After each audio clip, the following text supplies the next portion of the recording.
excited to be back at the summer camps again this year after kind of a rough summer last summer. We had some donors step up and support the installation of this tent in our parking lot for the summer. So this was just week 1 of 5 weeks of camp that we're going to be doing under this tent this summer. And it's worked out pretty well. The jazz group here, the jazz students have been amazing this week. I have the pleasure of having my office window right here, so I've been able to hear them all week long.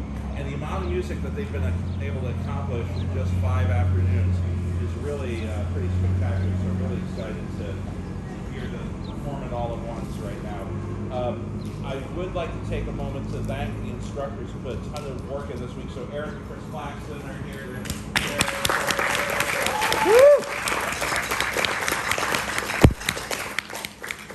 They do a ton of work on this program, and we're really excited to have it back.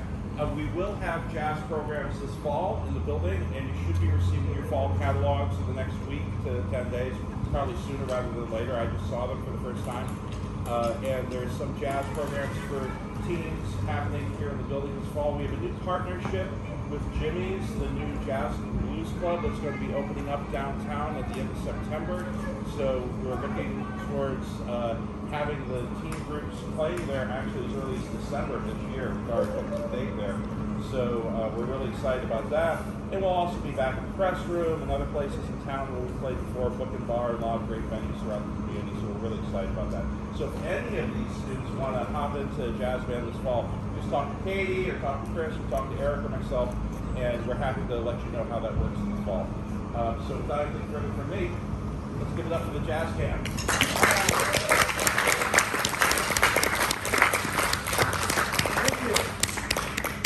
The kids really were extremely easy to work with this week. It kind of creeped us out. We thought it was going to be way harder.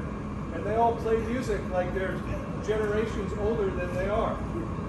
And not everybody here has years of experience either. So really the success lies in their personalities and their ability to play with others, their ability to stop and sometimes not play and just watch and listen, jump in and out of the action. So yeah, I was thrilled to get to know everybody. Everyone plays very well with others. We actually created some original music, and all of our arrangements are our own, either communally discussed or maybe decided by me and Eric, or improvised and then codified at the end.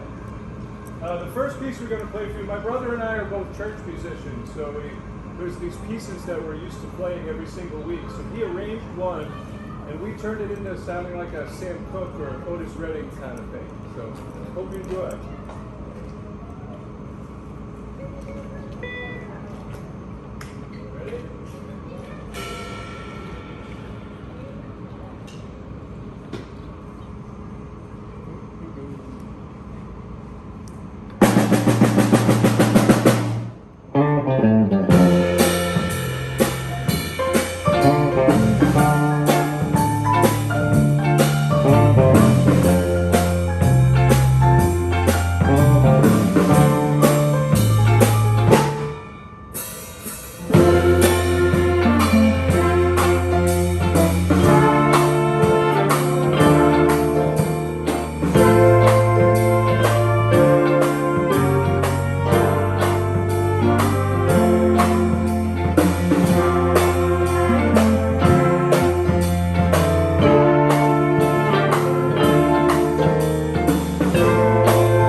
handful of groups in the Seacoast, and although we're jazz musicians, I think by title, we play a lot of other kinds of improvised music and a lot of free jazz that thankfully isn't like doesn't sound like a bunch of cats in a pillowcase fighting. The avant-garde jazz that we play is usually free in terms of the rhythm or time or the structure of the song, but usually quite pretty. So I wrote an original piece, just a couple bars of music, it's not very long, as a little bit of a meditation for a recording session last month, and I brought it in to see how the kids would do, and they ate it up the first time they played it. So this is all, in a way, it's self-conducted. They're just keeping their eyes and ears open and seeing what people across the way and next to them, what they're up to. Everyone has a part, but they're looking at a full score. So they have full license to switch which part they're playing at any time based on what they're hearing. So I'll shut up, and here's a little meditation by the band.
That was one of the best times ever. It was the best one.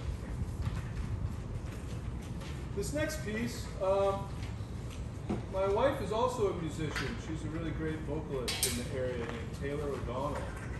But before she was my wife, we were just schoolmates in our nerdy music class in college at the University of Miami. we wrote this piece of music together. I think I had just learned who Marcel Marceau was, and I was like appreciating but also pretending to be and making fun of mimery and clowns a little bit. And in the same evening, I was pretending to be a silly clown in a mime, and then we wrote this tune for homework that sounded really sad. So we called it Sad Clown. We kind of imagined a lonely, clownish figure, which we've interpreted into many silly sub-stories to assign to the students. But this is called Sad Clown, and I am under the impression this is the best that any band's ever played it. And I've recorded it with my peers and a bunch of the pros, and I like this much better. These folks really get the vibe, they understand it. And this will feature some solos, I believe. We're going to hear from Noah on the guitar. We're going to hear from Matic on the trumpet. Pearl, you're not in on this one, right? And that's it. Those are our two soloists. And Eric, brother Eric, is going to take a bit of a solo. Here we go.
So,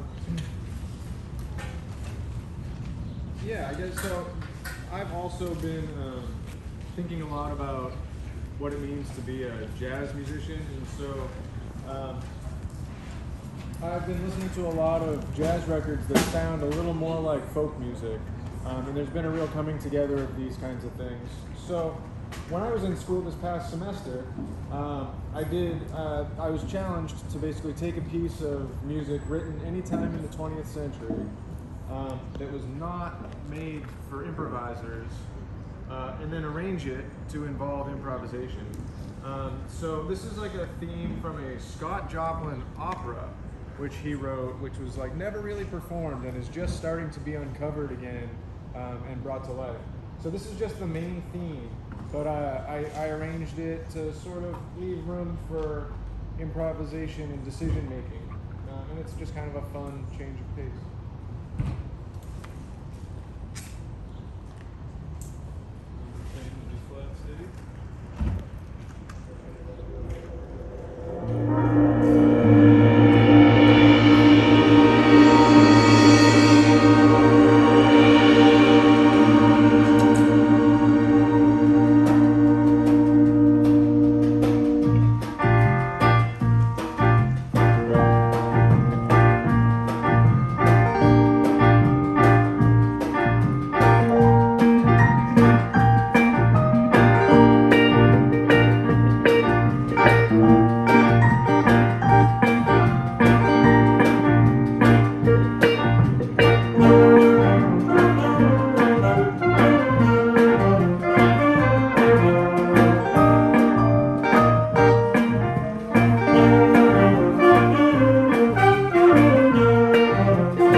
And now we're going to play an actual real piece of jazz music.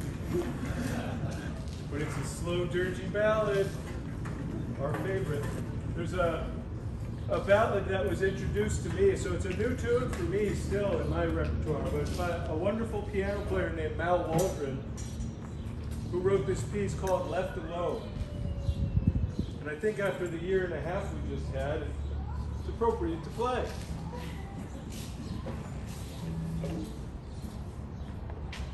And we're improvising plenty on other songs. So we're just going to play this like a piece of classical music. Just we're going to play the melody and be done with it. The students organized their own outro, which is brilliant. But yeah, we're just gonna play it like a piece of chamber music. We hope you like it.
To mention that a lot of the improvisation we learn to do at this camp isn't really I'm choosing notes, choosing rhythms, taking a solo kind of improvisation. It's a lot more like, should we start and stop now? How long is this going to last for? Big like compositional decisions. And so they're doing that in this outro the whole time, like it's never happened the same way twice. And so they're taking cues from each other and how they breathe. And so while it's still operating like a piece of classical music and that they're playing it down, there are these freedoms and they're working through it in real time as to like how it's gonna start and stop, and it's really awesome. So it's like chamber music as well. Yeah, very cool. That's pretty cool. The last piece is a co-conceived conspiratorial funky tune. And maybe we could do a little show and tell.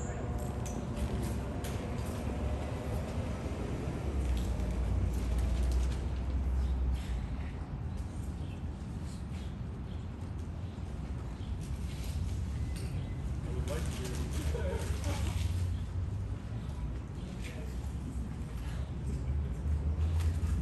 No, that's my handwriting from another year. That's theirs. Maybe there will be too.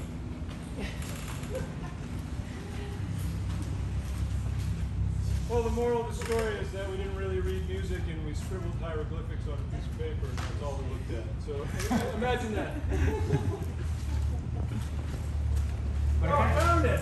yeah, it came from this idea of like asking everybody what kind of music they like, what kind of music they have experience playing, what they're listening to. This is what we'll be playing for you. Yeah. It'll be a quiz later. So, you see, if anybody reads music out there, we gave them rhythms, but we gave them note heads that are little X's.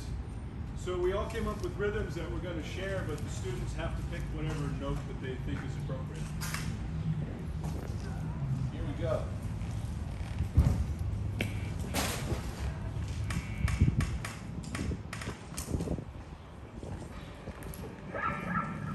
We had 3 keyboardists show up this week, which is kind of rare. And in order to make space for all those fingers, we asked everyone, we said, would you be willing to play bass sometimes on a keyboard? And all 3 people said yes. And Noah just happened to be the first. And Noah kind of looked a little, whatever, I'll try it out. And is the funkiest bass player of all time. And once all the other keyboardists heard him play, they were like, fine, you're the bass player, go ahead. So our bass player, Noah, it's the first time maybe playing bass as that role and responsibility, but he is killing it. Can you check the volume real quick? Can you turn up his volume? There it is. You can go up a little. Leave it a little more. A little more. A little more. For the people. Yeah, there you go. 1, 2, 1, 2, 3.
fun. You know how to find us if you want to send your kids here again. So, thanks to all of you. Appreciate it.